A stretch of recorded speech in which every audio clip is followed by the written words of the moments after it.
wonderful people. Right now I'm in a car in a Mercedes-Benz dealership, VR, and if you think Japan is all VR, virtual reality coming right at you in the face, guess what? I got some news for you. Technology out here isn't all it's cracked up to be. Yukendoit! Further adventures in Japan! Right now I'm in Umeda in Osaka, which setting and stores might make you feel like you're far in the future. I mean, heck, they have a place where you can see the future of cars, which would make one time traveling doctor very, very happy. Wow, Doc Brown would totally be proud. I go back in time in this. That's just me though. Gotta go back in time. Seeing all this technology might give you the illusion that we're all taking hypertrains and fighting giant robots as we jump into our Gundam suits. But that would be a fallacy, because we're all living our lives out here. We're taking regular trains, public transportation, or if you're lucky enough to have a car, paying out the nose for expensive parking.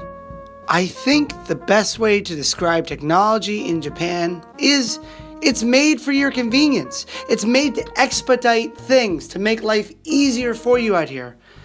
But every once in a while, the Japanese can have a hard time adapting to new and upcoming tech. And I know that sounds crazy because Japan produces some amazing technology. First, let me get this one out of the way. Using a Japanese toilet can be one of the best pooping experiences of your entire life, or it could be a Lovecraftian horror from the bowels of hell. Seriously, leave a comment down below if you want to see me do a video on toilets. Technology is everywhere in Japan, but these things run on a schedule out here. Like, you may be warned that you can't get money out of a bank ATM after 5 on a weekday or on a weekend at all, which might be a little scary, but thankfully they do have convenience stores everywhere in Japan, almost in every single corner, or at least by a train station. And you know what? They have ATMs in there that are 24-hour services. Now, you might get charged a bank fee from using those, but you can get your money whenever you want. So it's extremely convenient.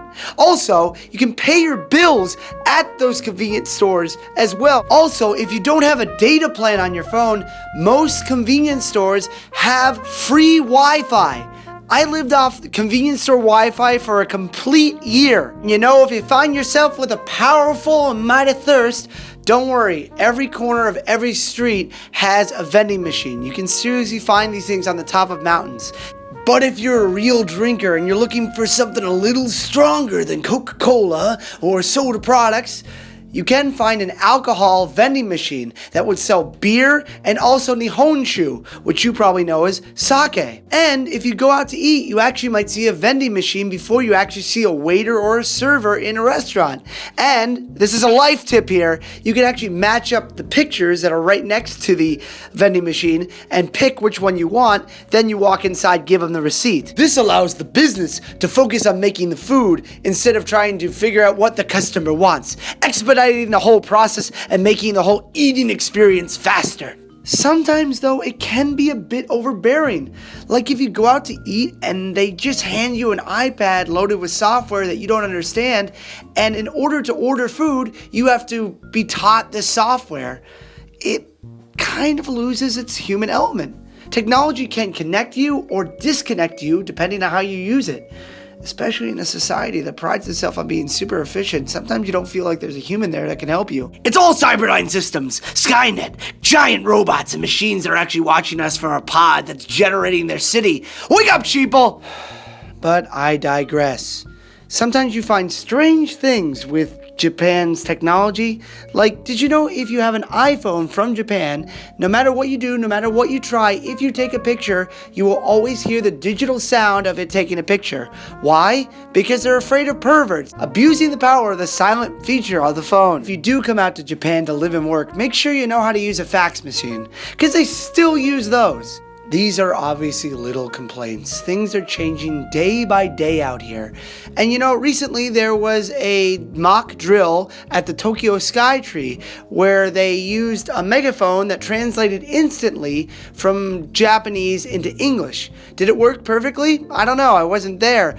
But the drill was a success, so that means that technology is coming up. So don't think that technology in Japan is so superior than anything you've ever seen in your entire life. Because the more we are different, the more we are the same. Well, technology is changing almost every day out here, and it's obviously not an open and shut case. I might have to do another update video on this some other day. But what did you guys think? Did this inform you about technology in Japan? Do you feel like you know more? Are you envious? Do you think that the technology in Japan is lower than you thought? Leave a comment down below. Tell me. Also, make sure you like, share, and subscribe. It really does help me out. And as I always say, you can do it. I can do it. We can all do it. Stay groovy, and you guys have a wonderful day.